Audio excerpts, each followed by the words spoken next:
పెద్దపీట వేసేది కార్యకర్తలకి అని మాత్రం మరొక్కసారి చెప్తాను. జగన్ 2.0లో మీ ద్వారానే ప్రతి మంచి కూడా ప్రజలకు జరిగిస్తాను. ప్రతి కార్యకర్తకు మంచి రోజులు వచ్చే కార్యక్రమం చేసి చూపిస్తానని కూడా చెప్తా ఉన్నాను. ఈరోజు ఒంగోలు నియోజకవర్గం నుంచి వచ్చిన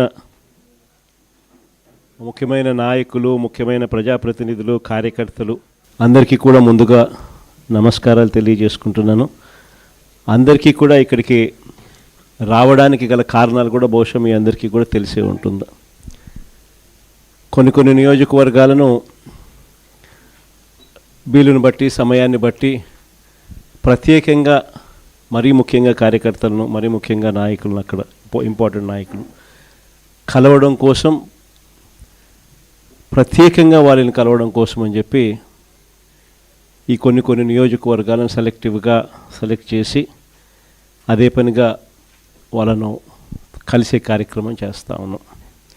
అందులో భాగంగా ఈరోజు ఒంగోలు నియోజకవర్గానికి సంబంధించి అదే పనిగా ప్రత్యేకంగా ఇంపార్టెంట్ పీపుల్ అందరినీ కూడా పార్టీని భుజాన మోసుకుని వైఎస్ఆర్ జెండా ఎగరవేసే బాధ్యతను భుజాన తీసుకుని నడిపించే ప్రతి కార్యకర్తను కూడా అదే పనిగా కలిసే కార్యక్రమం చేస్తా ఉన్నాం. నాకు తెలుసు మామూలుగా ఈ నియోజకవర్గానికి వచ్చేసరికి అందరికీ కూడా ఒక క్వశ్చన్ మార్క్ అనేది ఎప్పుడు ఉంటుంది. కానీ నేను ఒకటైతే చెప్తా ఉన్నా, పార్టీ అన్నది మనమంతా కలిసికట్టుగా ఒక్కటై ఈ పార్టీ నిర్మించుకున్నాం. ఈ పార్టీ ఒక్క జగర్ది ఒక్కటే కాదు, ఈ పార్టీ వైఎస్ఆర్ను ప్రేమించే ప్రతి గుండె ఒక్కటై మనమంతా కూడా ఈ పార్టీ నిర్మించుకున్నాం. ఈ పార్టీ పుట్టిందే గమనిస్తే మన ప్రయాణమంతా కూడా 2 పదాల పునాదుల మీద పుట్టింది: విలువలు, విశ్వసనీయత. ఈ 2 పదాల పునాదుల మీదనే ఈ పార్టీ పుట్టింది, ఈ పార్టీ నడుస్తూ ఉంది. కాబట్టి ఈ పార్టీ ఎప్పటికీ కూడా విలువలకు కట్టుబడి ఉంటుంది. విశ్వసనీయత అన్న పదానికి పెద్దపీట ఎప్పుడు ఈ పార్టీ వేస్తుంది. పోరాటాలు మనకు కొత్తవి కాదు. గుండె ధైర్యం అన్నది వైఎస్ఆర్సీపీకి ఒక ట్రేడ్ మార్క్గానే నడిపించింది.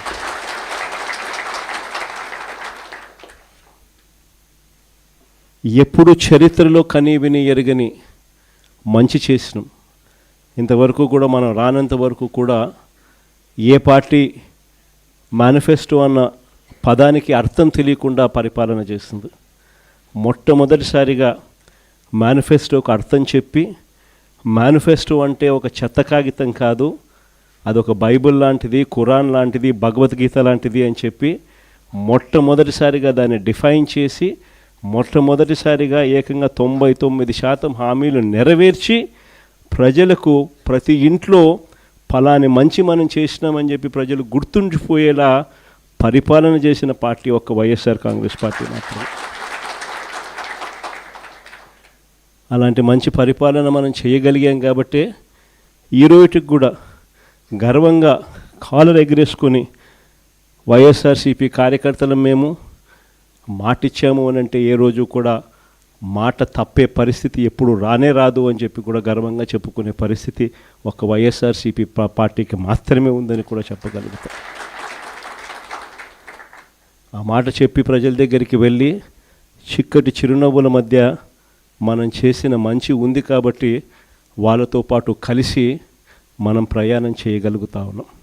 ప్రతి కార్యకర్తకు తోడుగా ఉంటూనే ప్రజలకు అండగా, వారి అవసరాలకు తోడుగా, వారి అవసరాలలో ప్రజల తరపున పోరాటం చేసే బాధ్యతలు కార్యకర్తలు అందరి మీద భుజాలు వేసినప్పుడు అందరూ కలిసికట్టుగా రవి అయితే బాగుంటుంది అని చెప్పి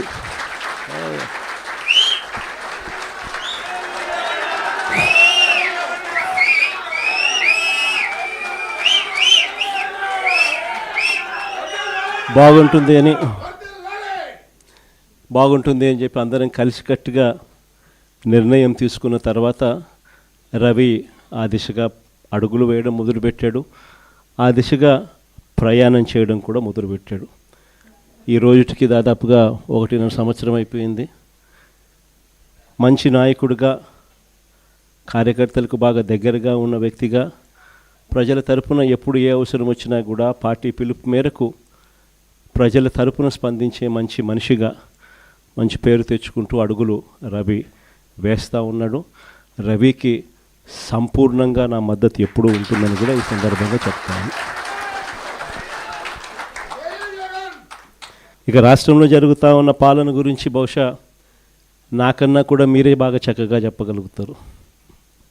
ఎందుకంటే రాష్ట్రంలో ఈరోజు ప్రతి ఇంట్లో కూడా ఒక కంపారిజన్ అనేది మన పాలనకు ఇప్పటి చంద్రబాబు నాయుడు గారి పాలనకు మధ్య తేడా ఏమిటి అన్నది ప్రతి ఇంట్లో కూడా దేవుడి దయ వల్ల ఈరోజు ఒక చర్చనీయాంశం అన్నది జరుగుతూ ఉంది.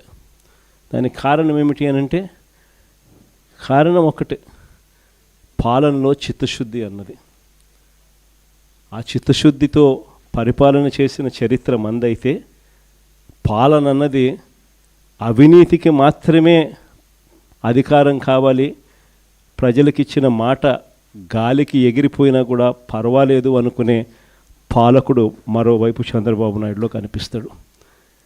ఇద్దరి మధ్య తేడానే ఈరోజు ఈ రాష్ట్రంలో ప్రతి ఇంట్లో చర్చనీయాంశంగా జరుగుతూ ఉంది.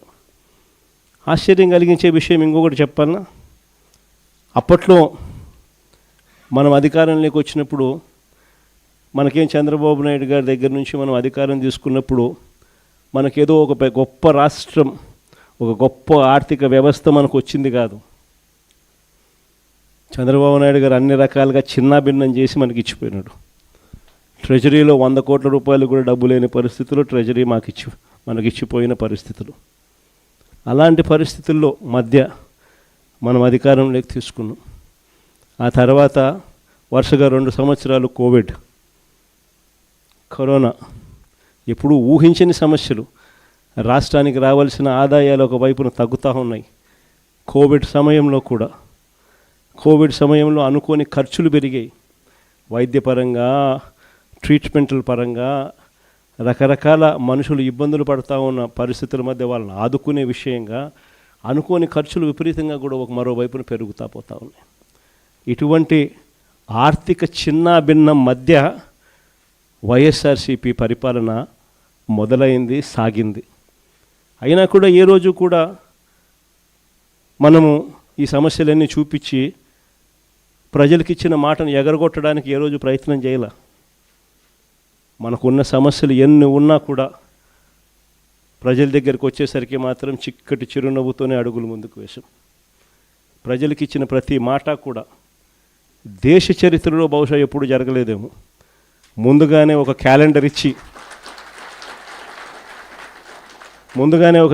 ఇచ్చి ఏ బడ్జెట్ అప్పుడే ఆ క్యాలెండర్ ప్రవేశపెట్టి ఏ నెలలో ఏ స్కీమ్ ఇస్తాము, ఏ నెలలో ఏ బటన్ నొక్కుతాము అని ముందే చెప్పి క్రమం తప్పకుండా ఖచ్చితంగా బటన్ నొక్కిన ప్రభుత్వం బహుశా దేశ చరిత్రలో ఏది లేదేమో ఒక వైఎస్ఆర్సీపీ ప్రభుత్వం తప్ప. మనకున్న ఇన్ని ఇబ్బందులున్నా కూడా దాదాపుగా 3,31,100 కోట్లు మనం అప్పు చేస్తే 5 ఏళ్ల పాలనలో మన 5 ఏళ్ల పాలన కలిపి అందులో 2,73,000 కోట్లు నేరుగా బటన్లు నొక్కి నా అక్క చెల్లెమ్మల కుటుంబాల ఖాతాలకు ఎవరెవరికి ఎంతెంత ఇచ్చినామని ఆధార్ నెంబర్లతో సహా చెప్పగలిగిన పరిస్థితి ఒక్క వైఎస్ఆర్సీపీ ప్రభుత్వంలో ఉన్న మనకు మాత్రమే చేయగలుగుతాం. మరి ఈరోజు చంద్రబాబు నాయుడు గారి ప్రభుత్వం 2 ఏళ్ళకే మనం 3,31,000 కోట్లు అప్పు చేస్తే చంద్రబాబు నాయుడు గారి ప్రభుత్వం 2 ఏళ్ళకే వాళ్ళు చేసిన గ్రాస్ అప్పులు, వాళ్ళు చేసిన కమిటెడ్ అప్పులు, గ్రాస్ అప్పులు ఈ 2 కలిపితే 2 ఏళ్ళకే 3,30,000 కోట్లు దాటాయి. కానీ ప్రజలకు మనం ఇంతకు ముందు చేస్తూ ఉన్న అన్ని పథకాలు రద్దయిపోయినాయి. ఈయన ఇచ్చిన సూపర్ 6, సూపర్ 7 మాటలన్నీ కూడా మోసాలుగా తేలిపోయాయి. బటన్లు లేవు, ప్రజలకు ఇచ్చింది లేదు. కానీ అప్పులు చూస్తే 2 ఏళ్లకే, మనం 5 ఏళ్లలో చేసిన అప్పులకు ఈయన 2 ఏళ్లకే 3,30,000 కోట్ల రూపాయలు ఈయన చేసిన గ్రాస్ అప్పులు, చేసిన అప్పులు, కమిటెడ్ అప్పులు. ఇక ఈ డబ్బంతా ఎవరి జోబీ లేకపోతూ ఉంది. నిజంగా ప్రతి ఇంట్లో కూడా ఈ సంభాషణ జరుగుతూ ఉంది. జగన్ ఎలా చేయగలిగాడు, చంద్రబాబు నాయుడు ఎందుకు చేయలేకపోతా ఉన్నాడు?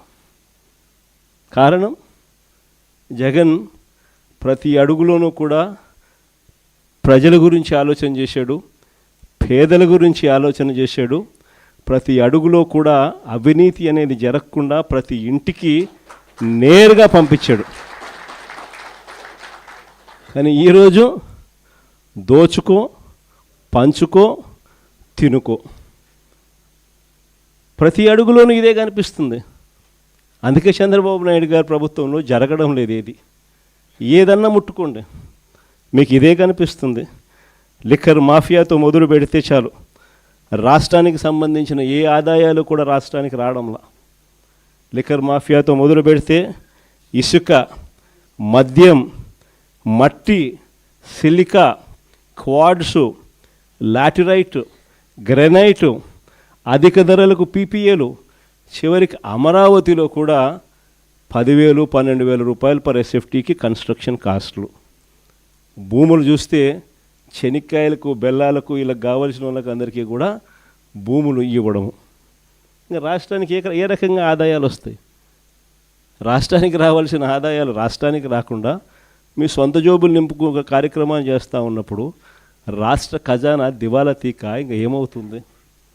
అందుకే చంద్రబాబు నాయుడు గారి ప్రభుత్వంలో ఈరోజు రాష్ట్రం పరిస్థితి ఇంత అధ్వానంగా తయారైన పరిస్థితి ఈరోజు కనిపిస్తూ ఉంది.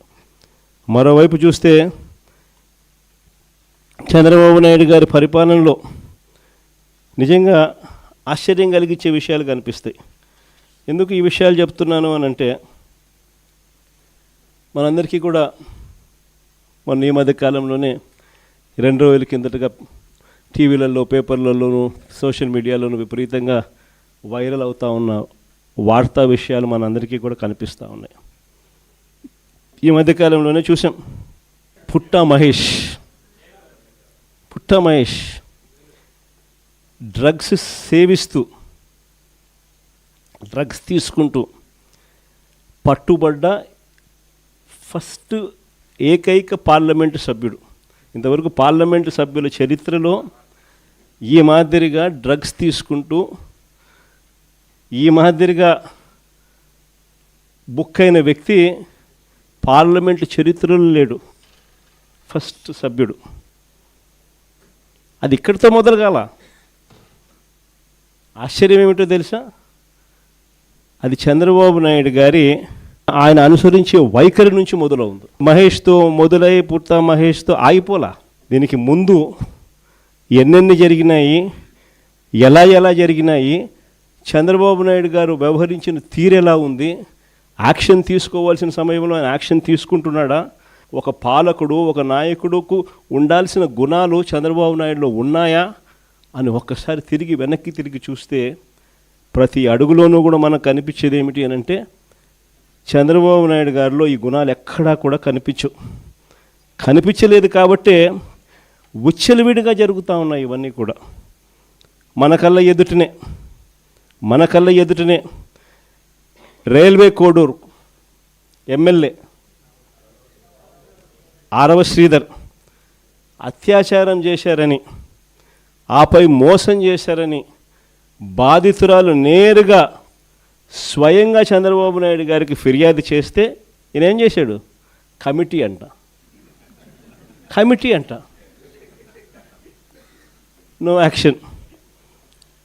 ఆయన పార్టీకి చెందిన మరో ఎమ్మెల్యే, సత్యవీడు ఎమ్మెల్యే కోనేటి ఆదిమూలం ఒక మహిళ మీద దారుణమైన లైంగిక దాడికి పాల్పడితే ఈయనేం చేశాడు? పంచాయతీ చేసినాడు. No action. కేజీబీవీ మహిళా ప్రిన్సిపల్ మీద వేధింపులకు పాల్పడ్డ ఆముదాల వలస టీడీపీ ఎమ్మెల్యే కూన రవికుమార్ మీద ఏం యాక్షన్ తీసుకున్నాడు? No action. మహిళలకు అశ్లీలంగా వీడియో కాల్స్ చేసిన గుంటూరు ఈస్ట్ ఎమ్మెల్యే నజీర్ అహ్మద్ మీద ఏం యాక్షన్ తీసుకున్నాడు? ఆ వీడియోలు వైరల్ అవుతూ ఉన్నాయి, కంటికి కనపడతా ఉన్నాయి. ఎమ్మెల్యే చేస్తూ ఉన్నాడు, ముఖ్యమంత్రిగా నువ్వు ఉండవు, నీ పార్టీకి చెందిన నీ ఎమ్మెల్యే ఈ మాదిరిగా చేస్తూ ఉన్నాడు, నువ్వేం చేస్తూ ఉన్నావు? No action. మహిళా ఉద్యోగి మీద లైంగిక వేధింపులకు పాల్పడ్డ మంత్రి సంధ్యారాణి పిఏ మీద, ఎమ్మెల్యేల కథ దేవుడు వరకు పిఏల మీద కూడా యాక్షన్ తీసుకోలేకున్నాడు. ఇంకా మీ అందరికీ కూడా తెలిసిందే, ప్రస్తుత టీటీడీ చైర్మన్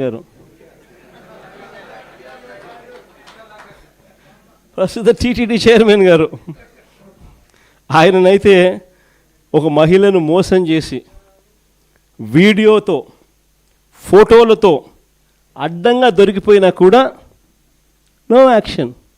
కొద్ది రోజుల కింద ఈ పుట్ట మహేష్ ఇన్సిడెంట్ కన్నా ఇంకా కొద్ది రోజుల ముందు ఆదినారాయణ రెడ్డి అని ఇంకొక ఎమ్మెల్యే, ఆదినారాయణ రెడ్డి కొడుకు ఇదే డ్రగ్స్ తీసుకుంటూ తాను కూడా హైదరాబాదులో పట్టుబడితే ఏం జరిగింది? No action. అంతెందుకు, అసలు ఈ మనుషులకు ఇలాంటి భావన ఉంది కాబట్టే ఇవన్నీ జరుగుతూ ఉన్నాయి.